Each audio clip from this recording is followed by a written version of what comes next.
Assalomu alaykum, hurmatli Biotime kanali obunachilari. Sizlar bilan men Keldiyor Ruslan. Abituriyent biologiya sertifikat to'plamidan 6-variantda 33 dan 40 gacha bo'lgan masalani tahlil qilamiz. Xo'p, videoni davom ettirishdan oldin sizlardan so'rab qolardim. YouTube va Telegram kanalimga obuna bo'lib qo'ying.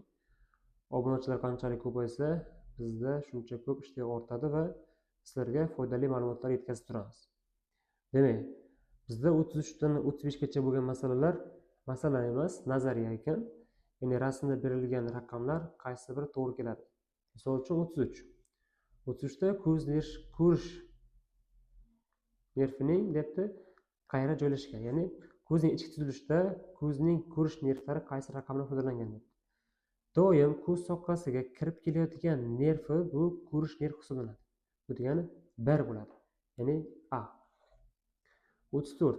Yuqorida berilgan rasmda ko'zning to'rt pardasi qaysi raqamdan foydalangan? Xo'p, ko'zimiz o'zi 3 qavat bizda. Bir fibroz qavat, ikkinchisi tomirli qavat, uchinchisi esa to'rt parda. Ya'ni fibroz parda, tomirli parda, to'rt parda. Bizda to'rt pardan so'raydi. To'rt parda mana bu yerda 6-raqamdan foydalangan. Sizlarga uncha ko'rinmay qolibdi. Kitobda originalini olib ko'rsangiz, mana shu yerda aniq yaqinroq ko'rsatilgan. Bu yerda D bo'ladi javob. 35. Yuqorida berilgan rasmda ko'zning shoh pardasi. Shoh pardasi bu ko'zning soqqasining bo'rtib chiqqan qismi hisoblanadi. Ya'ni mana bu qism. Mana shu bo'rtib chiqqan qismi bu shoh parda hisoblanadi. Shoh pardamiz 9-raqamdan foydalangan. Bu degani E variant hisoblanadi. 36-masala. Bizda sigir quyruq o'simligida kislorod ishtirokisiz 3260 molekula ATF hosil bo'ldi. Bu degani kislorod ishtirokisiz hosil bo'lgan ATFlarimiz 3260. Bu nimalarga taalluqli? Ya'ni bu yerga kirib ketadi ichiga umumiy ham chala parchalanganda va to'la parchalangandagi ikkinchi bosqichlar kirib ketadi. Va buning ichiga xloroplastda hosil bo'lgan ATF ham kirib ketadi ichiga. Ya'ni mana shu uchalasi birgalikda 3260 ga teng ekan. Xo'p, biz bilamiz. Bitta usul bor, o'zimning usulim. Ya'ni taqriban raqam beraman va o'sha usulda ishlayman. Demak, nima qilamiz? Xo'p, deylik, misol uchun 1 molekula glyukoz ham to'liq parchalanganda ikkinchi bosqichda chiqadi bizda 2 molekula ATF. Va 3-bosqichda chiqadi bizda 36 molekula ATF. Mitoxondriyada. Mana shu ATFlarimiz dan xloroplast 30 barobar ko'p. Ya'ni mitoxondriya 1 bo'lgan vaqtda xloroplast 30 bo'ladi. Bu degani 36 ga ko'paytirsak 1080 bu xloroplastdagi ATF bo'ladi. 1080. Endi qarang, men hozir nima qilmoqchiman? Xloroplast bilan to'liq parchalangan ATFni birlashtirib, umumiydan ayirsam, faqat menga chala parchalashdagi ATF qoladi. Ya'ni 1080imiz xloroplastdagi plus 2 molekula ATF to'liq parchalangandagi ikkinchi bosqichdagi ATF. Ko'rsaylik 1082 molekula ATF. Endi qarang. Tak, deylik 1082 ATF bu xloroplast va to'liq parchalangandagi ikkinchi bosqichdagi ATF. Mana shuni men deyman, ya'ni 1082 ni ko'paytirib yuboraman agar bitta parchalanganda, ya'ni 1 molekula glyukoza to'liq parchalanganda shuncha chiqadi deb o'ylayapman. 3 molekula to'liq parchalanganda qancha deyman? Xo'p, o'shanda 1082 ni ko'paytirsak 3 ga bizda chiqadi 3246 molekula ATF. Bu 3246 molekula 3 molekula glyukoz to'liq parchalanganda chiqadigan ATF. Endi to'liqni men deb oldim 3. To'liq bilan xloroplastni ayirib tashlsam qoladi chalaga. Ya'ni ayirib tashlayman 3246. Bizda qoladi 14 molekula ATFlar soni. Bu ATFlarimiz chala parchalanganda hosil bo'lgan ATF. Bu degani endi 14 molekula ATFni bo'lsaylik 2 ga 7 molekula demak chala parchalangan ekan. Xo'p, 7 chala 3 to'la bo'lsa qiymat 10 ga teng. Bizda foiz so'rayapti. Xo'p, 10 molekulamiz 100% bo'lsa 7 molekula ya'ni chala parchalangan foiz so'rayapti. Qancha? 70 ga teng. Keyingisiga o'tamiz. Demak, 37-masala. DNK molekulasi tarkibida adenin nukleotitlari umumiy nukleotidlarning 30% ni tashkil qilsa deb. Shu DNK molekulasida sintezlangan oqsil tarkibida peptid bo'llar soni DNK molekulasi tarkibidagi vodorod bo'llar sonidan 404 ga kam bo'lsa. Xo'p, qanday ishlaymiz bizda? Demak, DNK beryapti bizda. Umumiy DNK beryapti. Bunda adenin, timin, guanin, sitozin.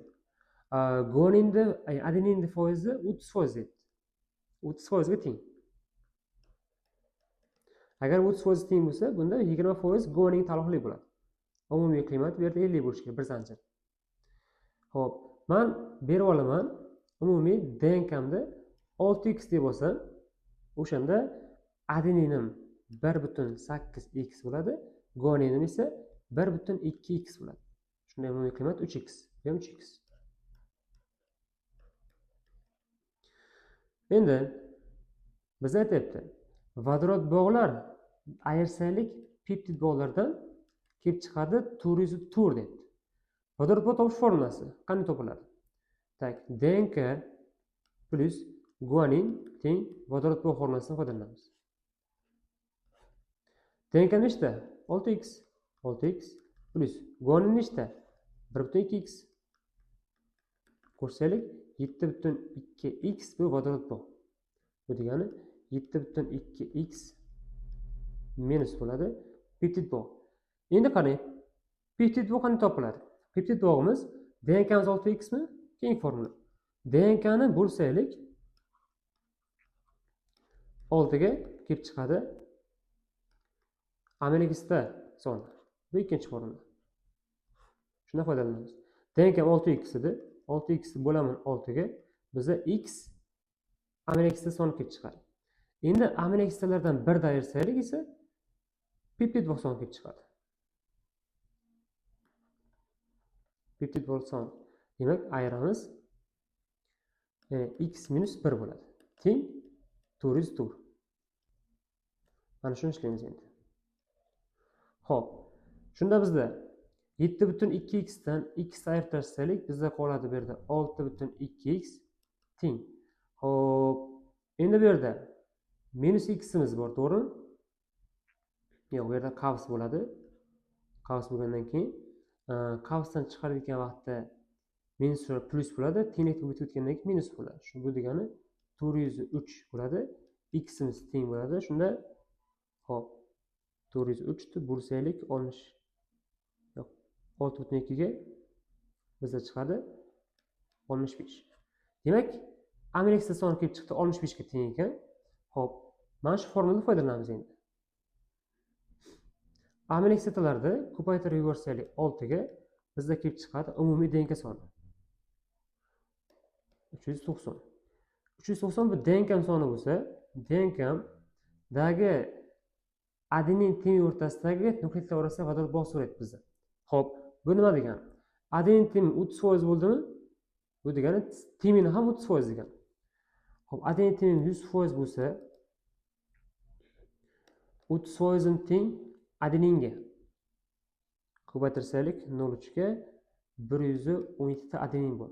Adenin timin o'rtasida ikkita vodorod bog'i bor. Bu degani ko'paytirib yuboraman 2 ga 234 vodorod bog' soni kelib chiqadi. Ya'ni bu adenin timinga xos. Javob 234 bo'ladi. Xo'p, keyingisi.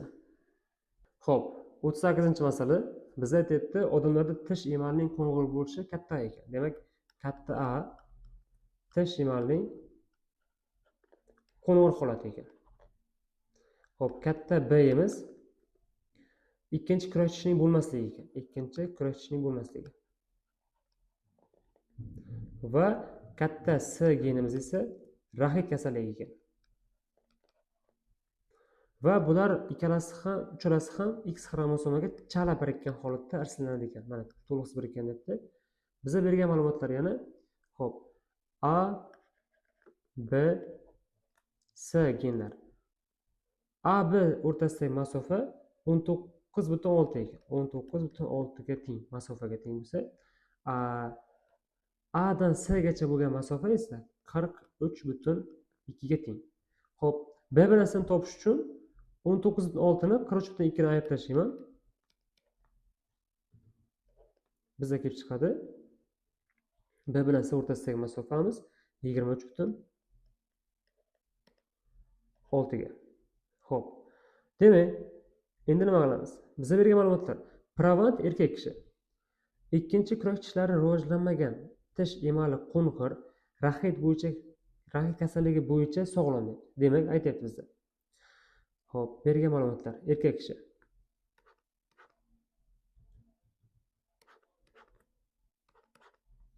Erkak kishi aytayapti bizda. Xo'p. Erkak kishida ikkinchi kurak tishlar rivojlanmagan. Bu degani katta B bo'lsin debdi. Katta B bo'lsin debdi. Tish emali qo'ng'ir, katta A bo'lsin debdi. Katta A va raxit kasalligi bo'yicha sog'lom deb. Bu degani kichkina S. Hamma kichkina S. Xo'p. Bu mana shu erkak chaqishtirildi bizda turmush o'rtog'ining onasi barcha belgi bo'yicha sog'lom. Bu degani kichkina A polnisdi. Mana kichkina A, kichkina B, kichkina S. Otasi barcha belgi bo'yicha kasal. Bu degani katta A, katta B, katta S degan. Xo'p, o'shanda qiz tug'iladi bizda. Demak,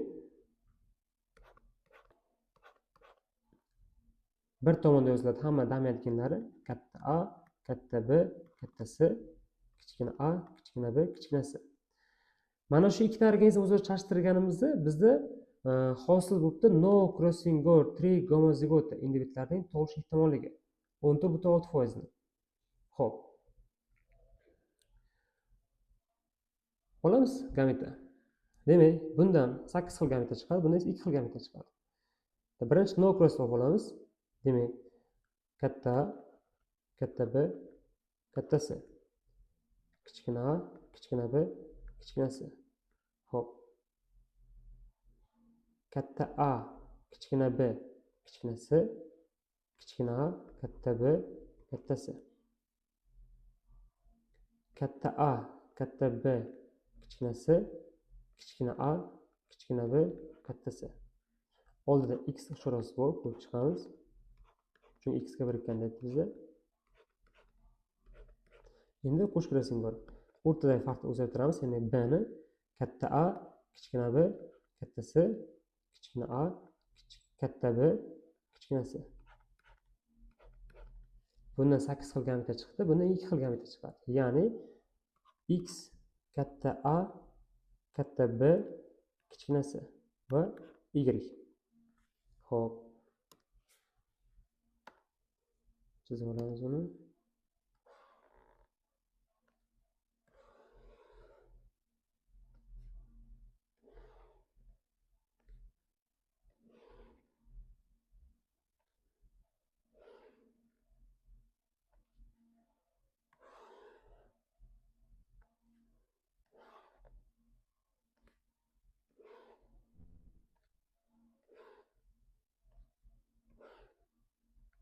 Xo'p, qarang.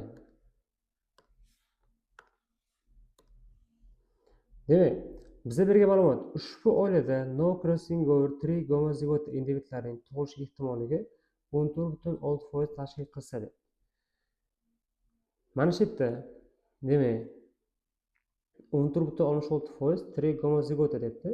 Bu yerda 14,6% o'zi qarang. No crossing over deb. Mana bu ikkala gameta ham no crossing over taalluqli. Bu ikkita gameta esa A bilan B o'rtasidagi crossing over. Bu yerda esa B bilan C o'rtasidagi crossing over. Mana yerda amaliy qo'sh krossingor sodir bo'ldi. Xo'p. Endi qarang, 14,66% no crossingor. Bunaqa 14,66% dan bizni to'rtta chiqadi. Mana 1 2 3 4. Bu degani 14,66 dan to'rtta bo'lsa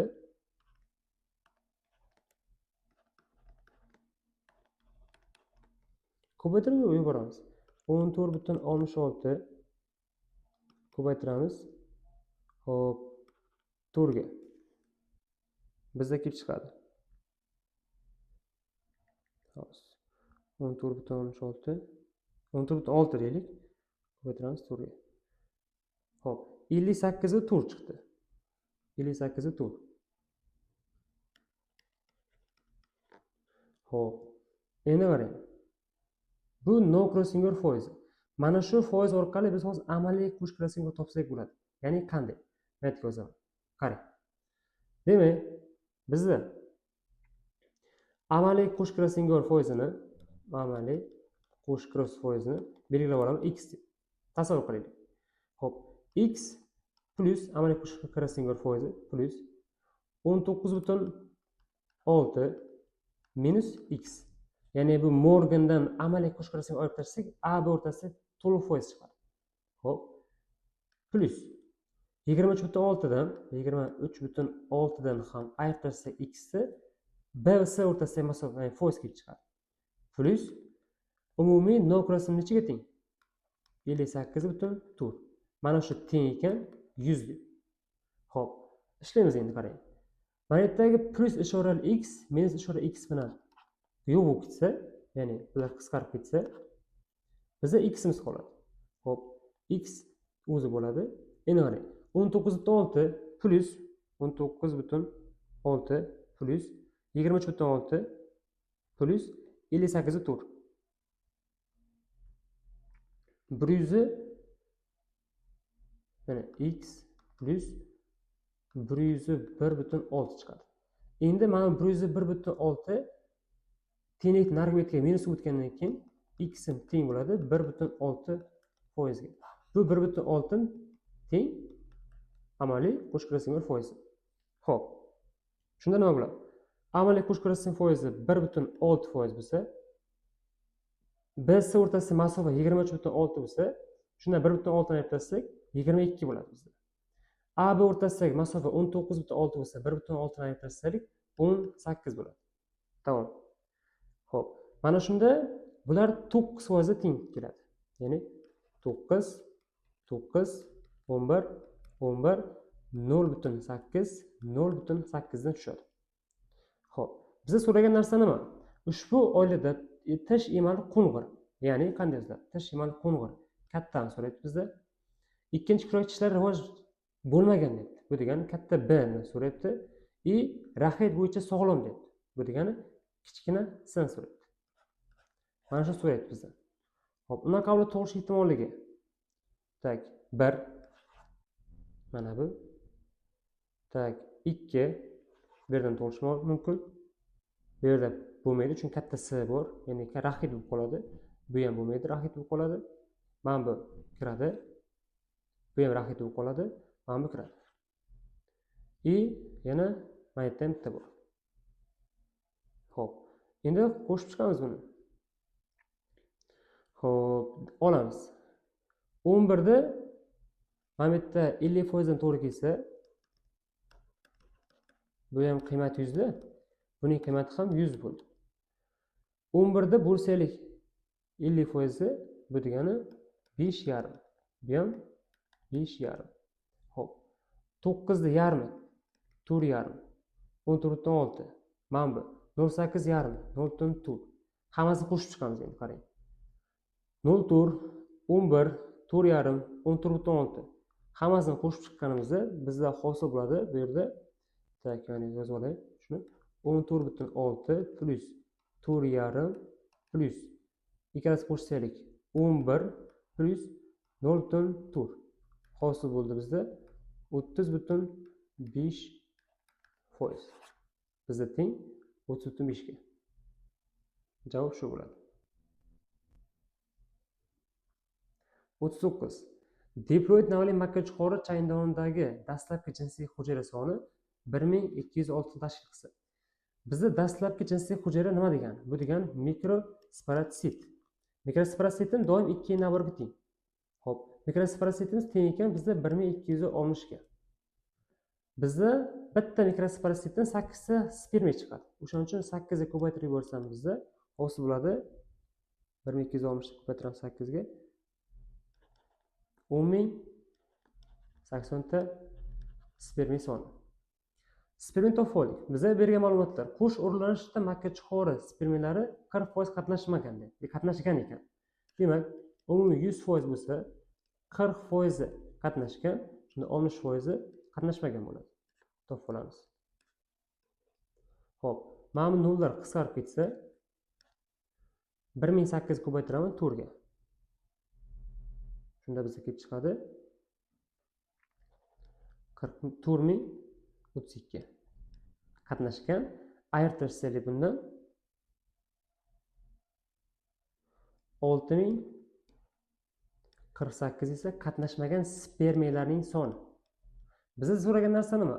O'rlanishda qatnashmagan spermalardagi xromosom soni mana bu son. O'rlanishda qatnashgan spermalardagi xromosom sonidan qanchaga ko'p debdi. Demak, qatnashmaganlar debdi.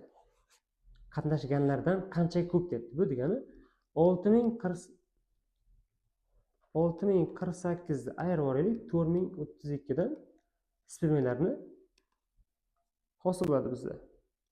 4032 ayirsak 2016 ta biz spermalarni soni. Mana shu spermalarda qancha xromosomi bor deb makkachuqor. Makkachuqorni bilamiz. Makkachuqor 2 ni 20 ga teng. N na bor esa 10 ga teng. Ko'paytirib yuboramiz 10 ga. Bu degani 20160 ta xromosomi bo'ladi. Makkachuqorda. Javob shu bo'ladi. Keyingisi, barcha genlar to'liq dominant qiluvchi noallergenlar har xil avtosomonda xromosom joylashgan. Hop, bizda genotip berib qo'yilgan. Mana shu genotipda erkak va urg'ovchi organizmlar o'zaro chashtirilganda natijada 32768 ta avlod olindi. Hop, olingan avlodlar orasida mono gomozigot organizmlar soni so'raydi. Hop, qiyin ish emas. Ya'ni siz pentga qo'yish shart emas, formula bor. O'rgatamiz, qarang. Bizda beryapti. A bo'yicha heterozigota, B bo'yicha heterozigota, C bo'yicha, D bo'yicha heterozigota, I bo'yicha heterozigota, F, I, G bo'yicha heterozigota. Mana shularni o'zaro chashtirganimizda deb. Yana shunaqa. C, D, I, F va G. Buni oson ishlash usuli monodoraga yaxshi o'qigan bo'lsangiz, qiyin narsa emas. Bizda so'ragan narsa monogomozigot. Qarang. Deylik, heterozigotdagi mana bu heterozigotdan chashtirganimizda aytib olaman hozir. Katta chashtiramiz, katta kichkina. 4 ta avlod tug'iladi bizda. Mana heterozigot chashtirganimizda har qanday heterozigotga 4 avlod tug'iladi. Monogomozigota nima degani? Gomo degan bir xil degani. Dominant ham demayapti, retsessiv ham demayapti. Bu degani bizda monogomozigota 2 ta tug'iladi. Shuni degani 2 ta monogomozigota umumiy avlodlar soni esa 4 ga teng. Xo'p, degani buni tagiga tushadi 2 taqsim 4. Xo'p, ko'paytiramiz. Endi qolganlari bo'lsa heterozigota bo'lishi kerak. Agar ular ham monogomozigota bo'lsa, xato chiqadi. Endi qarang, heterozigotalar nechta bizda? Bitta heterozigota, ikkita heterozigota. Bu degani 2 taqsim 4 degani. Demak, bu heterozigota, bular esa gomozigota. Endi e'tibor bering, ikkalasi ham 2 taqsim 4 bo'lib qoladi. Ahamiyat bermang. Faqat birinchisi monogomozigotalik, ikkinchisi heterozigota. Bu degani bu heterozigotga chashtirganingizda 2 taqsim 4 heterozigota. Bunda ham shunday. Heterozigota 2 taqsim 4 bo'ladi. D ham heterozigota ekan. Bunda ham 2 taqsim 4 heterozigota chiqadi. Bunda ham 2 taqsim 4 F bo'yicha ham heterozigot ekan. Unda ham 2 taqsim 4 va G bo'yicha ham heterozigot ekan. 2 taqsim 4 chiqdi. Hozir mana yerda bu ikki teng bizda katta A, kichkina A. Qolganlari esa hammasi heterozigota. E'tibor bering. Hozir faqat A bo'yicha gomozigota qildik, monogomozigota qildik. Xo'p, hisoblaymiz. 2 ni bu yerda 1 2 3 4 5 6 7. 7-chisi 128 ga teng. Xo'p, 4 dan 1 2 3 4 5 6 7 bir-biriga ko'paytirib chiqqanimizda bizda kelib chiqadi, adashmasam, hop, hozir 256 ko'paytirsak 64 ga 16384 ta avlod tug'iladi. Xo'p, demak, hozir bu 128 qaytaraman yana katta A va kichkina A bo'yicha monogomozigota bo'ldi. Monogomozigota bo'ldi. Shu yerda ish to'xtamadi. Faqat biz hozir A bo'yicha qilib chiqdik. Endi shu ishni B bo'yicha qilasan, keyin D bo'yicha qilamiz, S bo'yicha, keyin D bo'yicha, keyin E, F, G bo'yicha. Bu degani har bittasidan qilib chiqish kerak. Undan ko'ra bittamda 128 ta chiqdimi? Bizda nechta unaqadan? 1 2 3 4 5 6 7 ta ekan. 7 ta bo'lsa qancha? Bu degani 128 ni ko'paytirib yuboraman 7 ga. Hammasini kombinatsiya qilib chiqqanimizda 128 ko'paytirsak 7 ga 896 ta monogomozigota chiqadi. Bu 896 dan qanchalik so'raydi bizda? Umumiy avlodlar soni 16384 bo'ladi. O'zgarmasdan qoladi. Mana tagi o'zgarishsiz tushadi. Mana shu 16384 ta ichida 896 ta monogomozigota bo'lsa, bizda masalan shartida 32718 ta debdi. 32718 ta. Bu degani 2 barobar ko'p degani. 1792 ta monogomozigota bo'ladi. Javob shu bo'ladi. Videoni qaytadan ko'ring, yana tushunib olasiz buni. Yana bir qaytarib ketay, mayli. Mana yerda hozir biz katta A, kichkina bo'yicha 2 qildik. Bular esa heterozigota 2 ta. O'shaning uchun 2 tasi 4 bo'ldi. 4 umumiy avlodlar soni mana 4 ta. Mana shu formula shunday ishlanadi. Agar bizda faqat dominant gomozigota bo'lganda 1 taqsim 4 qilardik, qolganlarini esa 3 taqsim 4 deb ketardik. Hozir bizda faqat monogomozigota aytmayapti, aynan dominant, aynan retsiddiv. O'shaning uchun shu usulda ishladim. Xo'p, video tushunarli bo'lsa, obuna bo'lib qo'ying, like bosing, do'stlaringiz ulashing. Qayerdadir tushunmovchilik yoki nimadir muammo bo'layotgan bo'lsa, kommentariyga izoh yozing. Sizga yanada qaytadan tushuntirilgan variantini iloji boricha ko'rsatib beraman. Yoki Telegram kanalimizga a'zo bo'lib qo'ying. O'sha yerda ham sizni kamchiliklaringizni to'g'rilab yuborishga harakat qilaman. Xo'p, sog' bo'ling, salomat bo'ling.